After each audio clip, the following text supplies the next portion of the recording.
Bismillahirrahmanirrahim. Assalamualaikum warahmatullahi wabarakatuh. Alhamdulillahirabbil alamin. Asyhadu an la ilaha illallah wahdahu la syarikalah wa asyhadu anna Muhammadan abduhu wa rasuluh.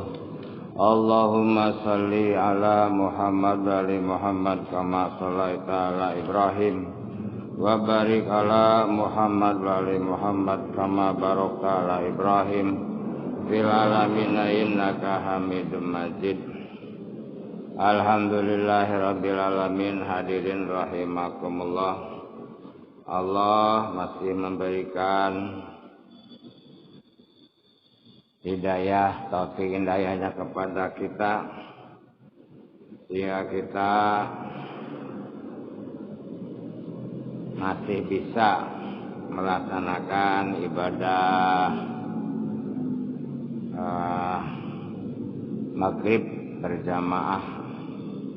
Mohon maaf telat, itu ada apa? Saya sampai pom bensin, jadi dari ngecek macet sampai pom bensin semua botol balik. Saya pakai durian, jadi ini telat tahu.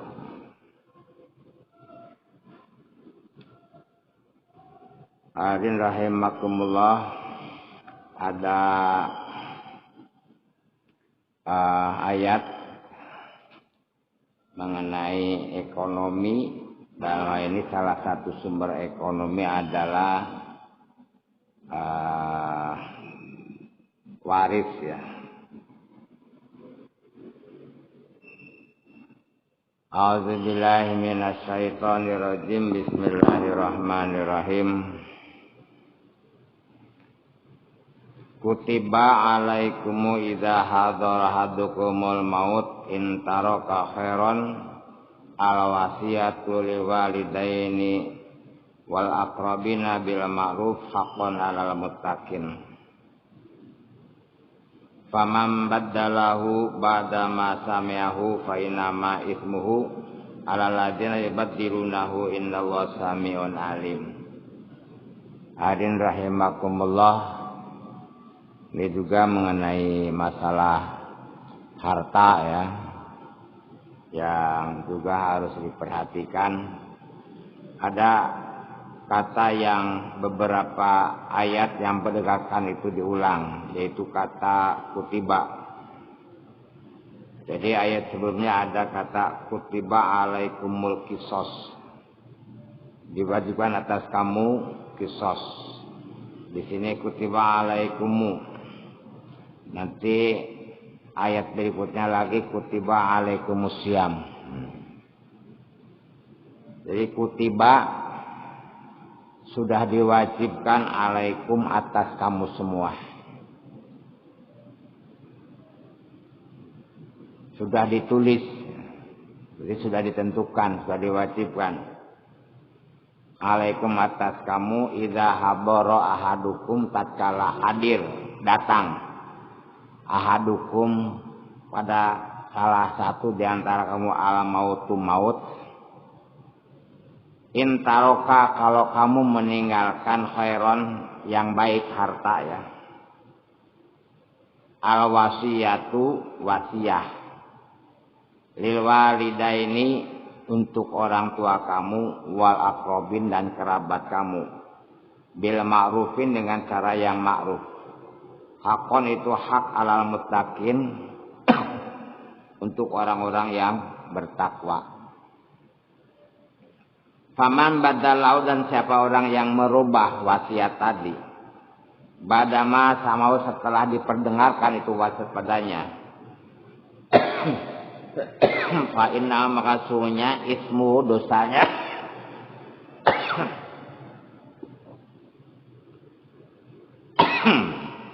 alaladina kepada orang-orang yubaddiluhunahu yang merubah wasiat itu. Innallaha samiun alim, puna Allah benar lagi maha mengetahui.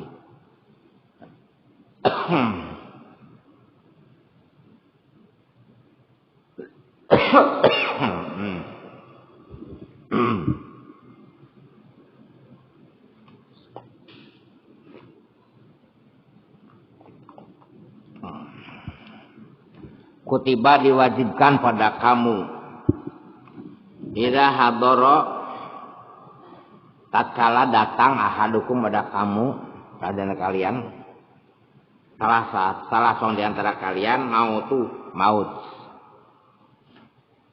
Ini ayat ini tidak diserang kalau ada tanda-tanda kematian. Kalau datang maut maka ayatnya gitu. Tapi menurut ilmu tafsir tidak seperti itu. Karena tidak mungkin kan orang yang mati berwasiat.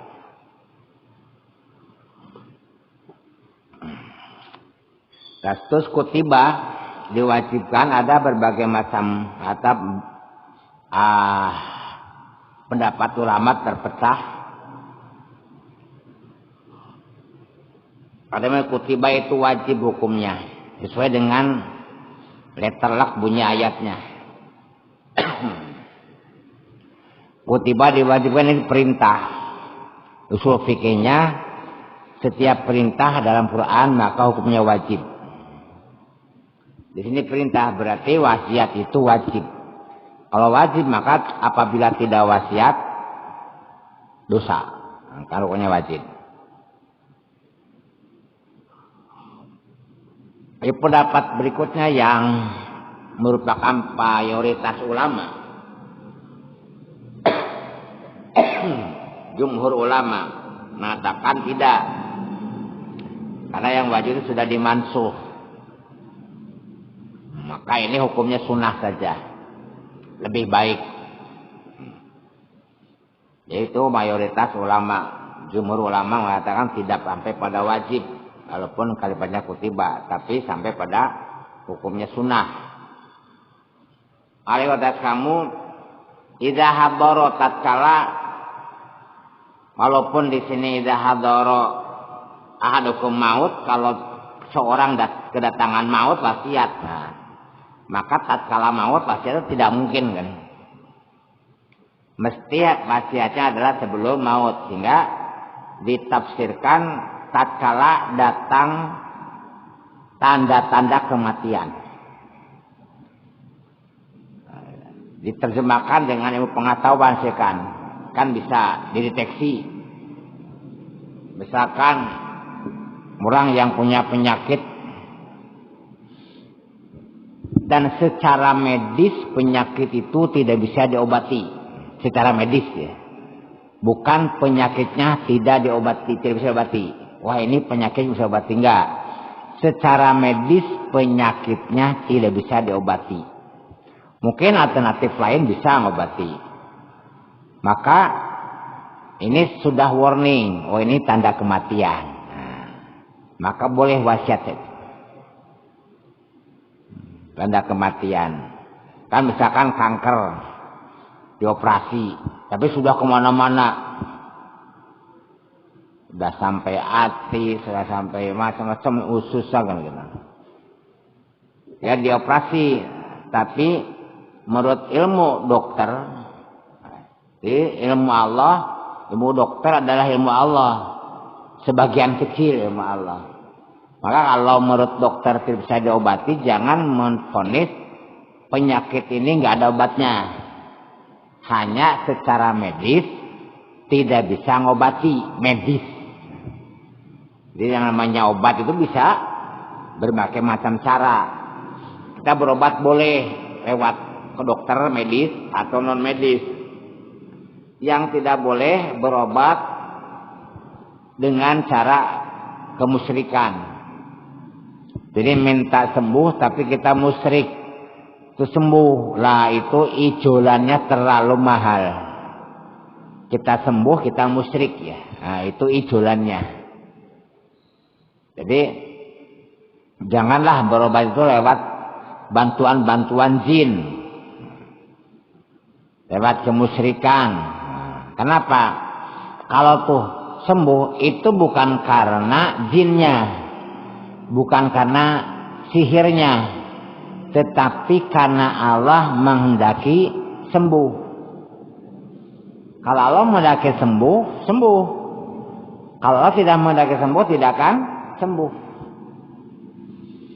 Jadi berhala-berhala itu, apapun bentuk berhalanya yang disembah-sembah itu, tidak bisa mendatangkan madarat kalau Allah ngasih manfaat. Jadi Allah ngasih manfaat, mereka tidak bisa ngasih madarat. Atau Allah ngasih madarat, mereka tidak bisa ngasih manfaat. Jadi tergantung Allah. Sehingga tatkala sembuh itu bukan karena kekuatan sihirnya, kekuatan kemusyrikannya, tapi karena Allah menghendaki sembuh. Allah yang menghendaki sembuh, kita alamatkan ke jin, kemudian kita musyrik, rugi. Makanya berobat jangan sampai menggunakan cara-cara yang membuat diri kita menjadi musyrik. Misalkan dengan sihir. Dengan sihir. Jadi walaupun sembuh, bukan sihirnya yang hebat, tapi Allah ngeresake sembuh. Sihirnya yang tetap kita menjadi musyrik, rugi gitu. Rugi. Nah, jadi penyakit yang nggak bisa diobati itu adalah salah satu tanda kematian, walaupun belum tentu meninggal. Jadi dulu kayak saya tahun 87-an kurang lebih sudah divonis oleh dokter tidak sampai maksimum 6 jam. Jadi umurnya itu tahun 87 maksimum 6 jam, maksimum. Sehingga diusir dari rumah sakit di Jogja ya. Pulang, serahkan sama Allah total, malah sembuh. Ya meninggalnya itu 2014 atau 2015. Dari 87. Ya kan belum tentu juga vonis dokter itu benar gitu. Karena masalah umur itu mutlak kekuasaan Allah. Jadi salah dokter ngomongnya itu. Ini nanti 6 jam meninggal lah, nggak kuat. Nah, itu salah. Tapi kalau ngomong secara medis tidak punya obat untuk penyakit ini, boleh. Karena itu ilmu. Tidak bisa diobati medis bukan berarti dia tidak sembuh. Bukan berarti dia mati kan gitu. Tapi siapa umurnya kan 6 jam meneh kan gitu. Ini kebablasan dia. Kebablasan. Ini tanda kematian, boleh wasiat gitu. Atau sudah sepuh, sudah umur 70-80 gitu. Nah, sebelum meninggal wasiat. Atau mungkin bepergian jauh, yang bepergian itu kan di jalan muncul berbagai macam berisiko. Makanya kalau mau haji, nah itu suka suruh wasiat. Wasiatnya apa? Jadi hukumnya sunat, hukumnya sunnah ya. Kemudian idza hadara ahadukum mauta berarti apabila datangnya tanda-tanda kematian. Belum mati. Karena tidak mungkin orang mati bisa berwasiat. Tanda-tanda kematian.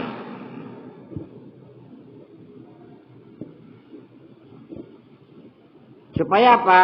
Nah, supaya ma'ruf gitu. Tatkala apa wasiat intaroka khairon, tatkala meninggalkan kebaikan. Khairon itu berarti apa? Harta yang bagus. Hanya bagus itu halal, bukan harta hasil korupsi, bukan harta hasil judi, bukan harta hasil barang-barang haram. Khairon. Tapi bisa bermakna khairon itu di samping halal juga banyak jumlahnya. Khairon itu menafsirkan para ulama gitu. Jadi intaroka khairon apabila meninggalkan harta dalam jumlah yang banyak. Apabila meninggalkan harta halal dan jumlahnya banyak. Intaroka khairon. Lah.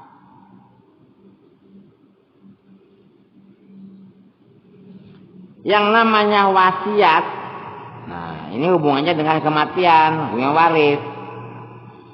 harus berisi tidak boleh melanggar ilmu waris. Jadi kalau orang tua mau mewasiatkan, saya wasiatkan harta peninggalan saya dibagi rata untuk semua anak-anak, baik anak laki atau anak perempuan, maka wasiat itu tidak ada fungsinya. Kenapa? Karena waris sudah pasti. Itu aturan Allah. Kalau anak laki-laki dapat 2 bagian, anak perempuan dapat setengah bagian. 2:1. Bahasa Sunda, sapikul sak gendong kan gitu. Terus ada orang yang wasiat, harta saya dibagi rata untuk anak laki-laki dan anak perempuan, maka wasiat itu tidak boleh. Wasiat itu tidak berlaku.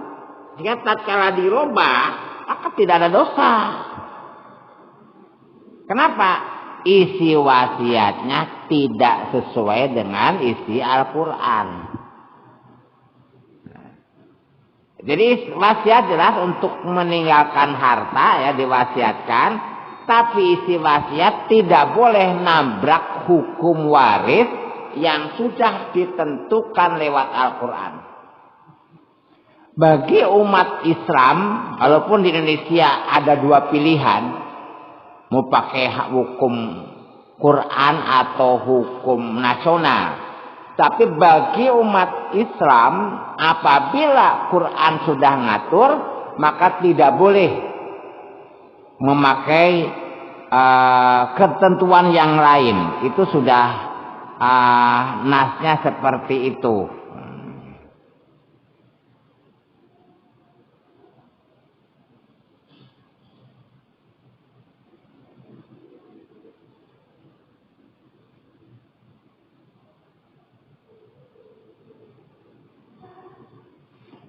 Disebutkan di dalam surat Al-Ahzab ya, ayat 36. Wa makana lil mu'minina wal mu'minatin idza qadallahu wa rasulahu amron ayakuna lahumul khiyarah min amrihim wa ma ya'sillahi wa rasulahu faqad dhalla dhalalam mubina.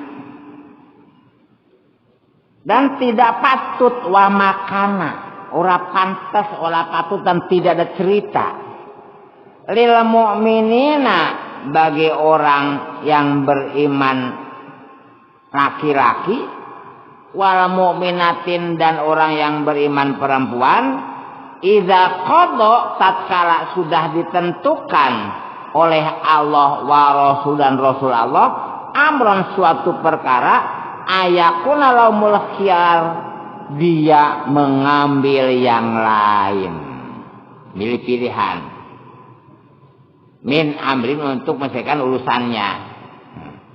Wa may yasilal barang siapa yang berdurhaka, maksiat, durhaka kepada Allah, dhalalam mubina, dia pada sesat dengan kesesatan yang nyata. Nah, jadi waris untuk orang beriman jangan melihat hukum yang lain. Kenapa? Karena sudah ada hukum waris di dalam agama, Allah sudah tentukan. Maka di sini wa makana tidak patut, tidak layak, tidak pantas lil mu'minina untuk orang yang beriman laki-laki wala mu'minatin dan iman perempuan idza qadda apabila telah ditentukan oleh Allah Rasul amr seperkara ayakuna lahumul khiyarah, kemudian dia mengambil pilihan yang lain selain Quran. Waris sudah ada di Qurannya. Anak berapa, kalau punya orang tua, kalau punya anak berapa, kalau suami meninggal istri berapa. Orang Jawa juga keliru itu kadang-kadang. Kalau si bapak meninggal, orang Jawa jangan dibagi dulu, wong ibunya masih. Kalau ibunya meninggal, jangan dibagi waris. Kenapa? Lah bapaknya sih. Dalam Islam tidak. Ibu meninggal, bagi langsung. Bapaknya akan mendapatkan waris 1/4 kalau punya anak. Bapaknya meninggal, langsung bagi. Ibunya dapat 1/8 punya anak. Nah, jadi ada ketentuannya, maka tidak boleh mengambil hukum yang lain. Bagi umat Islam, jangan mengambil hukum yang lain untuk membagikan waris, apalagi dengan ngitung terlebih dahulu. Ini gede mana nih? Antara pakai Quran dengan pakai hukum nasional. Wah, gede hukum nasional. Maka yang mengatakan kita warga negara harus pakai hukum nasional. Tatkala hitung-hitungan, ketemunya lebih gede lewat hukum Islam. Oh, kita orang Islam harus pakai lah. Ini bukan lagi keimanan kalau gitu. Nah, jadi isi wasiatnya tidak boleh bertolak belakang dengan, sehingga wasiat tidak boleh masuk ke waris. Lantas untuk apa wasiat kalau tidak boleh waris? Kalau anak-anak mesti dapatnya, harus diwaris, harus usah diwasiatkan. Misalkan di rumah ngangkat anak angkat, bisa aja kan dulu waktu mudanya nggak punya anak, biasa kan gitu. Terus angkat anak, terus setelah angkat anak dia punya anak, wah tambah banyak anaknya gitu ya. Anak angkat ini nggak punya hak waris. Walaupun tahunan ikut orang tua angkatnya, tahunan. Sejak lahir abang bayi sampai umur tua ikut anak orang tua angkatnya, si anak angkat tidak mendapatkan waris. Maka orang tua dalam hal ini orang tua angkatnya mewasiatkan sebagian hartanya untuk anak angkatnya. Kalau tidak diwasiatkan masuk ke waris, anak angkat tidak mendapatkan waris. Nah, ini kan ada. Berapa besarnya? Ada sahabat akan mewariskan semuanya. Akan mengamanatkan.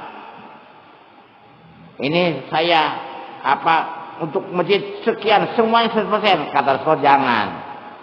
1/3 sudah banyak. Jadi maksimal 1/3. Nah, ini wasiat berarti.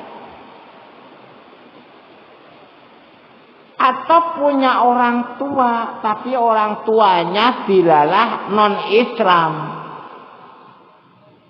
Si anak punya orang tuanya non-Islam, anaknya meninggal. Orang tua kan dapat tuh. Orang tua yang non-Islam tidak kena waris.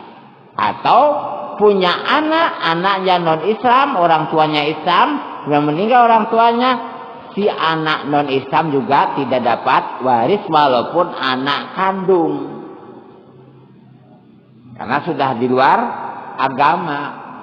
Ya, orang tua punya anak banyak, salah satu di antaranya non-Islam.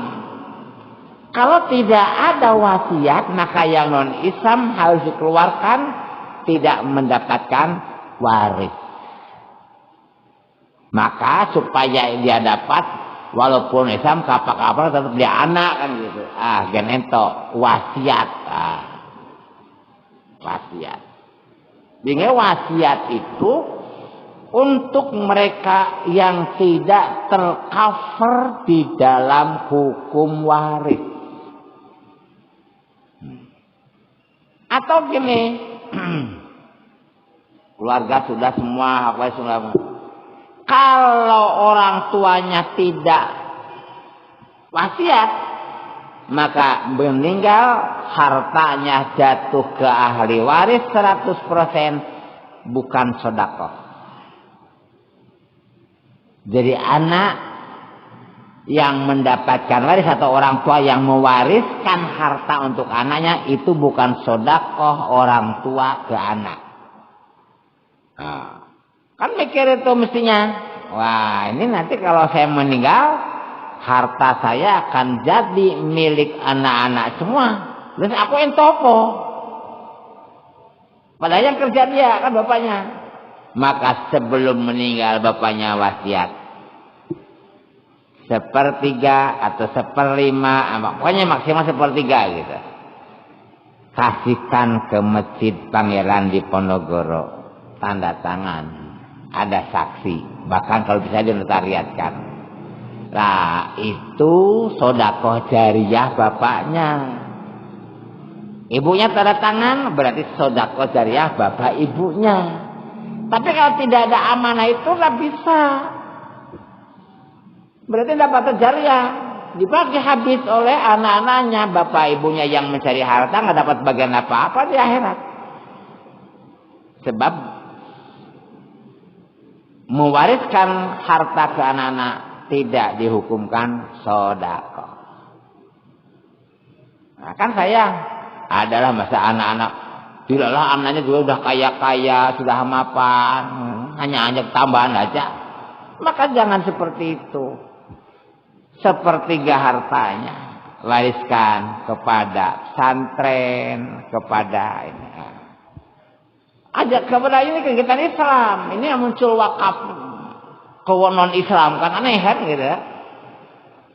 Nah, kalau wakaf itu ke non Islam untuk bangunan tempat ibadah Islam maka tidak menjadi jariyah kan gitu. Tidak jadi jariyah. Nah, jadi wasiat itu seperti fungsinya. Bukan merubah hukum waris. Ini banyak sekali yang memahami wasiat itu bisa merubah hukum waris. Masa hukum Allah mau dirubah dengan omongan manusia? Nah, tidak mungkin. Jadi wasiat untuk hal-hal di luar waris. Misalkan supaya orang tuanya itu dapat jariyah dari hartanya, maka dia wasiat 1/3 harta saya dikasihkan ke Masjid Pangeran Diponegoro, tanda tangan menjadi jariyahnya bapak ibunya, tanda tangan dua pihak. Udah begitu meninggal bagi, dia sudah dapat 1/3 menjadi jariyah. Kalau nggak gitu habis dibagi. Atau punya anak angkat, saya wasiat ini angkat dapat ya segini silahkan. Atau seorang anak yang punya orang tua non Islam atau orang tua yang punya anak non Islam, maka yang non Islam itu tidak mendapatkan waris, maka dapatnya dengan wasiat. Ada dua, ada yang disebut hibah, ada yang disebut waris. Kalau hibah, saya hibahkan harta saya sekarang itu dia harta itu menjadi milik yang dihibai. Tapi kalau saya wariskan untuk masjid sebelum saya meninggal tidak bisa diambil. Yang mewarisi kudu meninggal dulu kalau waris. Tapi kalau hibah, kapan akad hibahnya? Saat itu kepemilikannya jatuh ke yang dihibahi, yang dikasih hibah. Saya hibahkan mobil saya ke masjid. Saat itu juga mobil sudah milik masjid. Bila saya amanatkan, wasiatkan mobil saya untuk masjid, maka tatkala belum meninggal, belum bisa pilih, nunggu meninggal dulu, pindah miliknya. Mana yang lebih baik antara waris dengan hibah? Kalau dari segi keamanan baik waris. Kenapa? Bisa aja terjadi sesuatu, kan orang menghibahkan 1/3 kayak pikirannya umurnya pendek kan gitu. Dihibahkan pengen menyaksikan selesai. Setelah dihibahkan terus ada masalah, dia masih hidup umur panjang, sakit dan sebagainya. Habislah harta-harta itu untuk berobat. Jika dia menjadi miskin lagi, tidak punya apa-apa, akhirnya dia minta harta kepada orang yang dikasih hibah lagi. Itu hibah kelemahannya di sana. Tapi kalau waris enggak, saya waris pada si A, si Anda boleh mengambil harta ini sebelum yang mewarisi meninggal.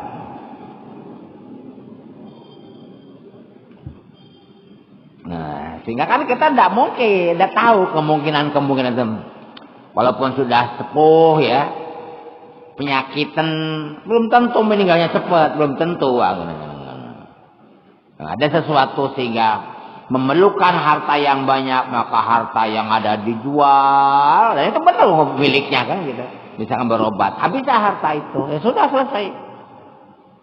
Kalau sudah dihibahkan, nggak bisa diambil lagi. Siapa yang mengambil hibah dengan paksa, kayak makan utah-utahan kucing, ya gitu. Nggak boleh, ya sudah. Nah, yang diwakafkan diambil lagi, nggak boleh kan gitu. Nah, jadi kayak saya wakafkan setelah masih hidup, benar, selesai sudah. Tatkala masih hidup, Mujaya wakafkan banyak sekali wakaf, dan dia sekarang penyakitan harus berobat banyak, nah akhirnya dia tidak bisa apa miskin. Nah, tapi boleh aja hibah, boleh hibah dan menjadi jariah dari ikhlas.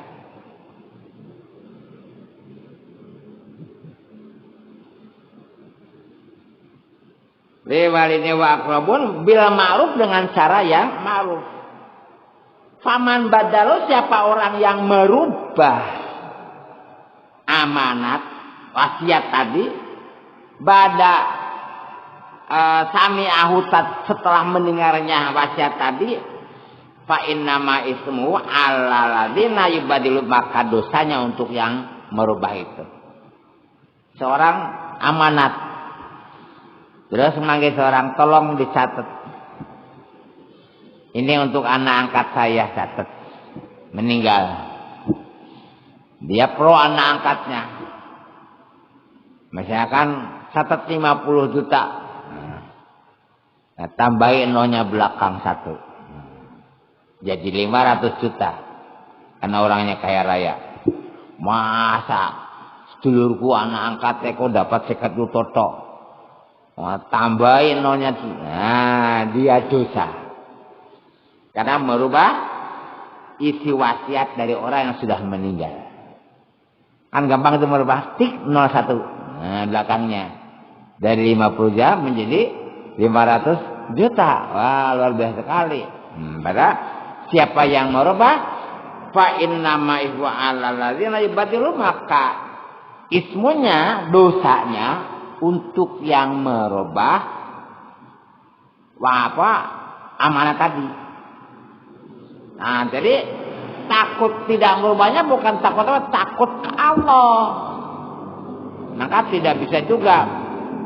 Kenapa tidak dirubah? Aku yang pengen ngowahi, tapi neta owahi becing kok teko sing. Ah, itu keyakinan yang salah. Kalau saya rubah wasiatnya, nanti yang meninggal bangun datang ke tempat saya lah, nanti ngamuk kan hantu nih, gitu tidak boleh. Tapi kalau kenapa tidak dirubah?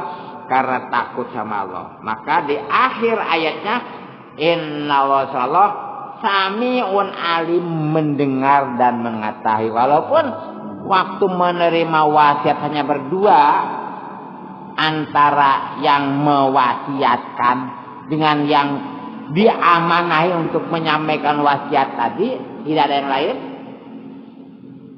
Dia harus tahu Allah ada di sana. Allah tahu. Merubah tidak, Allah tahu. Maka tatkala orangnya takut sama Allah, dia tidak berani merubahnya. Nah, yang saya hormati, di sini wasiat.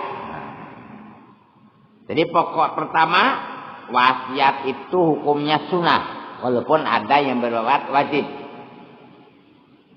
Ya, sunnah itu kan lebih baik. Untuk apa? Di sini ada kata ma'ruf, supaya kebaikan yang diperoleh. Anak angkat, hidup bareng, tahunan hidup bareng, setelah waris jadi tinggalkan. Karena memang secara hukum tidak mendapatkan waris. Maka orang tua yang bijak mengamanahkan atau menghibahkan, terserah, kepada anak angkatnya supaya mendapatkan bagian tertentu. Berapanya terserah, hanya maksimalnya 1/3. Tidak boleh melebihi 1/3. Bagaimana kalau ada amanah apa wasiat salah? Nah, maka boleh diluruskan. Jadi wasiat yang tidak sesuai dengan Al-Quran boleh diluruskan. Berarti ini diluruskan kan berarti bisa dirubah, bisa ditambah sehingga menjadi sesuai dengan ketentuan Al-Quran. Misalkan yang mewasi, saya wasiatkan setengah dari harta saya dikasihkan si A, si B, si B, maka dirubah boleh menjadi 1/3. Kenapa? Karena nabrak aturan Rasulullah yang membatasi wasiat itu maksimum 1/3. Nah, jadi boleh, tidak dosa. Tidak dosa. Atau wasiatnya untuk sesuatu yang menimbulkan permusuhan. Menimbulkan permusuhan. Ini kalau dilaksanakan permusuhan muncul ini.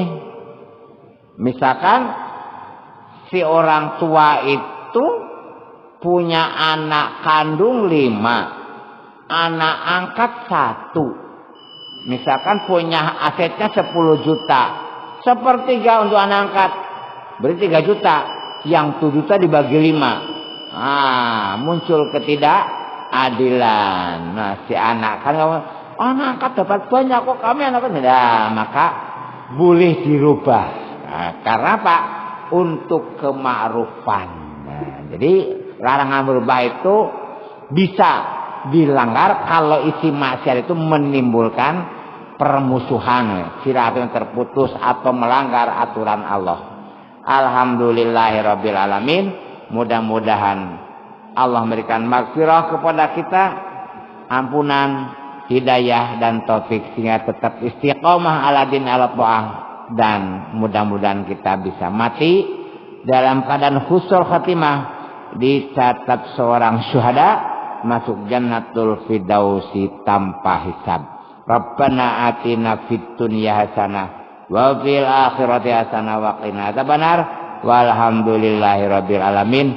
Subhanakallahumma wa bihamdika asyhadu alla ilaha illa anta astaghfiruka wa atubu ilaik. Assalamualaikum warahmatullahi wabarakatuh.